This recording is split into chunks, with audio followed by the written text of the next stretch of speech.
one of the things that professional traders will do is if they're going to lean into a trade, they hedge, just in case. They just give themselves a small piece of insurance, which takes the sting out of being wrong. You guys got me? So if I was going to do this and trade Apple down to the recent swing high, I might buy, let's just say, a 225, 220 vert for next week. That, for some reason, sounds tasty to me. So let's price it. Here's Apple. Here's next week. I'm going to buy the 225 vert. It's about $2. And then I'm going to sell the 220. So I'm going to come over here to the sell side, hold down the control key, and then tap. So you can also do it if you were just doing vertical. I like doing it this way so that I can view the open interest and the volume, but you can just come over here to vertical, and then just select the vertical. And if it's not there, select something that's close. Like this is showing the 225, 222 half because I have my strikes filtered that way. See how spread width I have 1? So if it's not 1, it'll do the closest, which is in this case 2.5. If I change this, to 2, it would still show me these. If I change it to 3, it would only show me the 5s because there are no 3s. So I have this at the lowest spread width here. Just pick one that's close. And then adjust the strikes where you want them. All right, so this isn't bad. $1.16. Okay, let's say I get lucky and I can get it filled at $1.15. So I'm going to put $1.15 into this trade. In fact, you know what? Let me just see what it would be. Can I get 227.5? Let's see. I can, yeah. Let's just say I like this trade even better. So this is a 7.5 wide vert. I can get it for 216. Maybe I'll see if I can bid and pay 210. Right? And I'm going to get a few of these. But I want to bring into the equation the potential for a hedge. Now, once I add the hedge, it's going to add cost to this. And it might add cost to this to the extent that I might need to narrow that spread a little bit and bring the cost down a little bit more because I'm adding expense now, right? So just keep this particular trade. I'll put it right here, okay? 227.5, 220. These are puts, right? I'm going to buy the 227.5. I'm going to sell the 220. And it looks like maybe I can get it for 210. And it's for next Friday, the 14th. Okay? So I want to protect myself. What happens? Let me just make one adjustment here.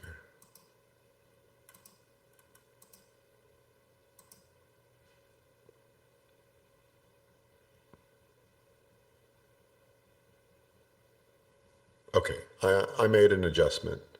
So I'm going to give myself the gift of time, and I'm going to go one more week out. And so instead of 210, it's only going to cost me a little bit more to give myself another week. And then the other thing that I won't have to deal with is theta decay, right? Everybody understand that from the last session? I won't have as much premium decay going into this Friday if I select next Friday as my expiration. And it's not costing me that much more to get that time. Got it? So here's my swing low. Look to the right. It's about 220. If I look at the expected move that the market maker is telling me it could be. It's probably about $8 or so. So if I take $8 from 227 and change, that brings me down to what? 219, maybe closer to 218. Perfect. Look at the spread here. 27.5 by 20. 218 is the market maker. I got a little buffer here. I look at this and I see my swing low here is at 218 and change. Perfect, right? Everybody see the trade? Boom, boom. That's the trade right there. Got a little buffer zone, everything's set up, very nice, okay? But it is $230, right? So I think I want a little protection. So there's two ways of looking at this. This is how I want you to view it. Number one, what if I'm right? I get there. But between now and the 21st, it does this. Failure. Boom. I was right. Okay? But you know what? On the 15-minute chart, it's a bit oversold. It's getting a little oversold here on the hourly chart. Maybe it does one of these. Dips up and then falls again. Maybe it does one of those, right? That would be like higher highs and higher lows on the RSI. What if it does this week? This is number one. What if it goes in the opposite direction, but short term? Well, what I could do is I could place the hedge here for this Friday, just to protect myself in case Apple gets a bounce next week. You understand? Not going all the way out, it's not if I'm wrong across the board. This is, I think I got the direction right. It looks heavy to me. I think Apple's going down. I like the levels and everything else, but there's a good chance, as Apple loves to do, dead cat bounce. I might get a little bounce before it drops further. Or as we said earlier, what's this called? What is this called? This is a level, right? Bang, look at this, how it came right up here. And now price is here. What would a move up to here be called? Up to the 100 period moving average. What's that called again? A retest. So what if it comes up and retests this week?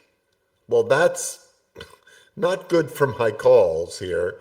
I mean, my puts here, but maybe it'll roll back over, but how about some protection? So one of the things I could do is put a hedge on for this Friday. So that's number one. Number two is, what if I'm just flat out dead wrong? Apple gets an upgrade.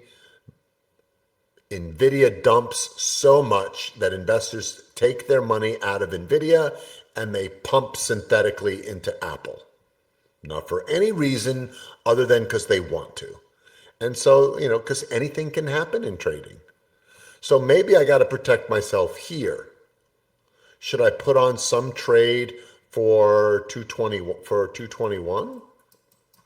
Like some kind of hedge here? So you could do one or the other or both. Now remember, the more hedging you do, the more exposure you have. Because there's a cost involved in buying these hedges. Thanks for watching. Hope you enjoyed this video from Trade With Me Now.